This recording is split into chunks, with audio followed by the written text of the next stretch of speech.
예수님의 그 선교의 거점은 가버나움이었습니다. 예수님이 갈릴리에서 사역하실 때에는 항상 가버나움에서 한 집에서 머무시면서 해변에서 가르치시고 또 산에 가서 가르치시고 바다 건너편으로 건너가시고 또 거기서 전도하시고 여러 마을에서 전도하고 하다가 항상 보면은 가버나움으로 이렇게 다시 오시거든요. 예수님의 선교의 전도의 거점이 가버나움이었다 이렇게 보여집니다. 가버나움이라고 하는 마을의 뜻은 나움의 마을 이런 뜻이에요. 카르퍼는 이제 마을이라는 뜻이고 나움이라는 그 뜻은 위로라는 뜻입니다. 위로, 긍휼 이런 뜻이 있어요. 그래서 긍휼의 마을 혹은 위로의 마을 이런 뜻입니다. 이 가버나움에서 예수님의 위로의 말씀이 열방으로 그리고 모든 그 갈릴리 지역과 유대 지역으로 흘러간다라고 하는 그런 의미가 있을 것입니다. 예수님이 이 가버나움에 있을 때에 사람들이 예수님의 거처를 알기 때문에 아침부터 사람들이 모여들기 시작을 한 것입니다. 병자들이 오고 또 예수님의 말씀을 듣기 위해서 많은 사람들이 몰려왔습니다. 그런데 오늘 한 사람이 또 소개가 되고 있죠. 중풍병자입니다. 3절에 보면 사람들이 한 중풍병자를 네 사람에게서 메워 가지고 예수께로 올세. 저 멀리에서부터 침상을 들고 침상째로 네 사람이 그 사람을 중풍병자가 움직일 수가 없으니까 그 누워 있는 채로 침상을 들고 친구 네 명이 온 거죠. 예수님께 들어가려고 하는데 문 앞까지 사람들이 꽉 차 있어서 자리를 내주지 않는 것입니다. 여기서 사람들의 이기심을 보게 됩니다. 이 병자가 지금 고침을 받아야 되는데 예수님 앞에만 나가면 고침을 받는데 그런데 사람들이 문 앞까지 빽빽히 차 있어가지고 막고 있으니까 들어가지는 못하고 있는 상태인 것이죠. 근데 이 내 친구가 참 대단합니다. 예수님 앞에 자기의 친구를 데려가기만 하면 되는 거 아니겠습니까? 그러니 지붕 위로 올라가서 예수님 있는 그 위치의 자리에 그 지붕을 뚫고 구멍을 내고 말씀해 보면요. 거기서 침상째 밧줄로 달아가지고 이 친구를 예수님 앞으로 나오도록 그렇게 내렸다. 이렇게 되어 있습니다.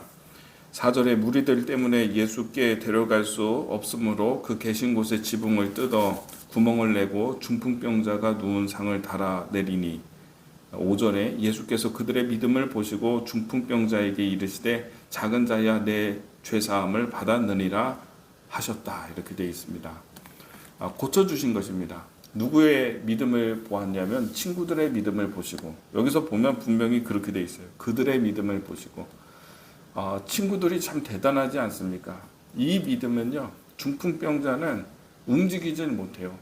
중풍병이 심하지 않을 때는 뭐 손을 떨고 뭐 호흡을 잘 못하고 가빠지고 그런다고 하지만은 중증은요, 심하면은 아주 심각합니다. 그러니까 일어나는 것도 못하고 그냥 꼼짝없이 누워 있는 거예요. 움직이질 못해요. 간혹 저도 이렇게 어르신들 중풍병 있는 분들 거리에서도 보게 되는데요. 아주 천천히 걸어갑니다. 한 발짝씩 천천히 걸어가죠. 그나마 난 거예요. 근데 정말 심한 사람들은 아예 움직이지 못하는 상태에 있는 분이 있습니다. 심하면 그렇게 하다가 죽게 되는 일들도 많이 발생을 합니다. 중풍병은 이거는 그 중풍병의 진행을 좀 멈추는 것이지 여기에서 호전이 되거나 중풍병이 한번 오면 중풍이 오면 호전되거나 그러질 않아요. 그냥 그런 상태에서 최대한 이 중풍의 증세를 늦추는 것이죠. 한번 걸리면 못 고치는 것이죠. 지금도 그럴 거예요. 그러니 이 친구들의 마음이 얼마나 절박합니까? 이 중풍병자는 말도 못하고 움직이지도 못하고 이런 상태로 있고 그 친구들은 어떻게든 자기 친구를 살려야 되기 때문에 이 친구가 예수님 앞에만 가면은 산다. 이런 믿음이 있기 때문에 지붕을 뚫고 밧줄을 달아서 예수님 앞으로 내린 것이죠. 근데 그것이 얼마나 기발합니까? 이들의 믿음은 어떤 믿음입니까? 주님 앞에만 가면은 된다. 주님을 만나면 된다. 주님이 불쌍히 여기면은 된다. 나움의 도시라고 했잖아요. 위로의 도시, 긍휼의 도시.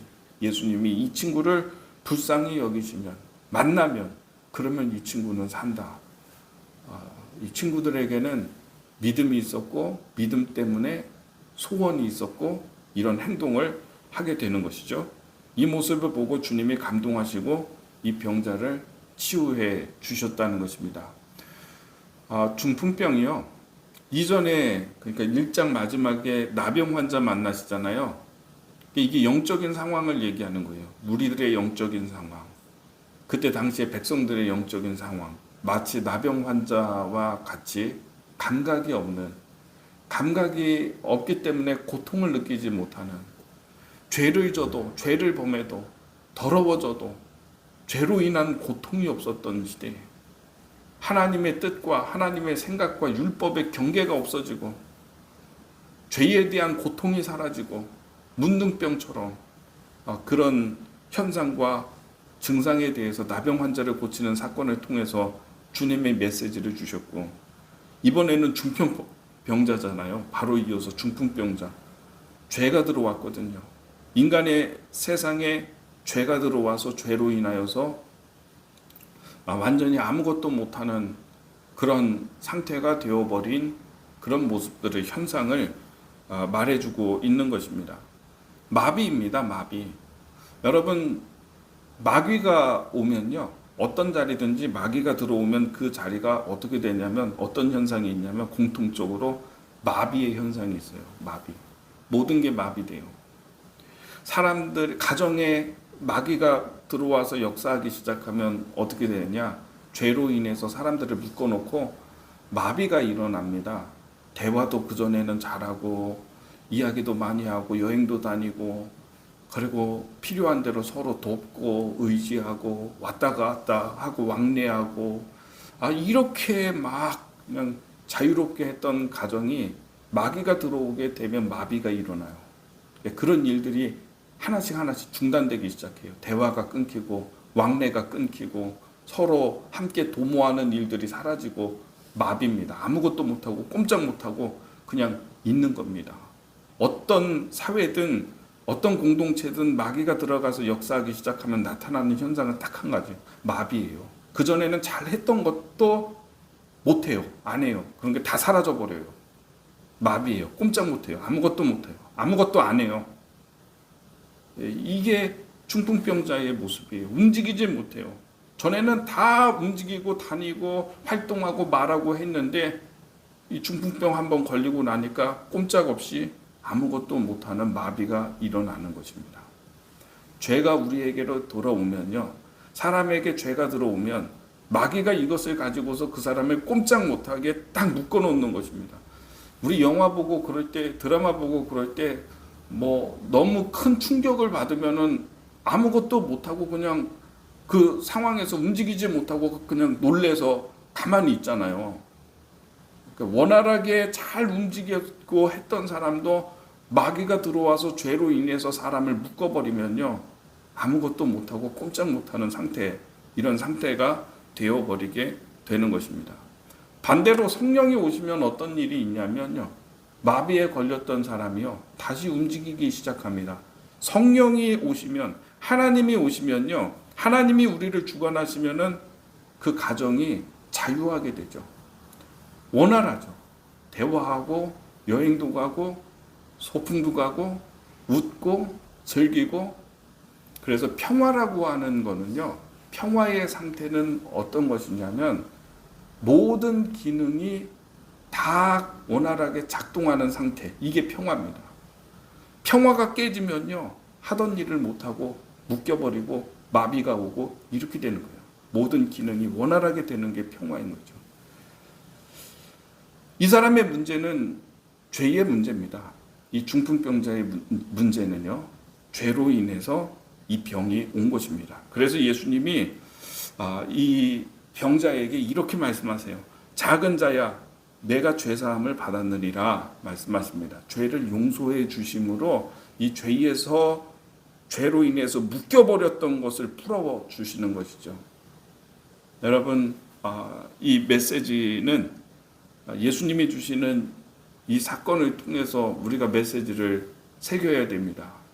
주님이 오시면요, 예수님이 오시면 우리를 죄에서 해방하시기 때문에, 자유하게 하시기 때문에 우리가 풀려서 모든 기능이 원활하게 평화한 상태가 될 수 있는 것을 말씀하고 계시는 것입니다. 예수님이 오신 것은요, 우리에게 자유를 주시고 평화를 주시고 은혜를 주시고, 주님이 계신 자리는 항상 이런 자유가 있는 자리다라고 하는 것을 우리가 깨닫게 되는 것이죠. 오늘 예수님은 이 중풍병자의 병을 고쳐주실 때 누구의 믿음을 보았냐? 친구들의 믿음을 보셨어요. 저는 오늘 이게 굉장히 중요한 것 같아요. 중풍병자도 보셨죠? 그를 통찰하고 꿰뚫어 보셨죠? 이 중풍병자의 진짜 문제는 마비구나, 죄로 인해서 마비가 있구나 해서 주님은 본질을 정확하게 아시고서 죄사함을 주시면서 치유를 하셨습니다. 그리고 또 한 가지를 봤는데 뭐냐면 친구들의 믿음을 보셨다, 이렇게 되어져 있습니다. 친구들의 믿음을 보시고 중풍병자를 고쳐주신 것이죠. 여러분, 우리들의 믿음을 보고 나의 믿음을 보고 주님이 내 친구에게 역사하실 수 있다라고 하는 것이죠. 나의 믿음 때문에, 나의 어떤 믿음 때문에 다른 사람의 문제에 하나님이 개입하시는 것이죠. 바로 중보기도를 이야기하는 것입니다. 중보기도. 우리가 중보자가 될 수 있다라고 하는 거예요. 여러분, 나 하나만을 위해서가 아니라, 나 혼자만의 믿음의 승리를 위해서가 아니라 우리 주변에 보면은 여러 사람들이 있습니다. 여러 가지의 문제들을 안고 있습니다. 하나님께서는 우리를 중보자로 부르셔서 나의 믿음의 행동을 통해서, 나의 믿음을 통해서 그들에게 역사하기를 원하십니다. 저는 오늘 이 말씀을 기억하면서 여러분이 여러분 주변에 있는, 어떤 사람은 정말 그 사업의 문제 때문에 힘든 사람도 있고, 병들어서 힘든 사람도 있고요, 사람과의 관계에서 고통을 당하는 사람들도 있고요. 우리가 그들을 위해서 정말 지붕을 뚫고서 내리는 이런 믿음의 행동을 통해서 나아갈 수 있다는 사실을 깨닫기를 원하고, 여러분 중보자가 되시기를 바랍니다.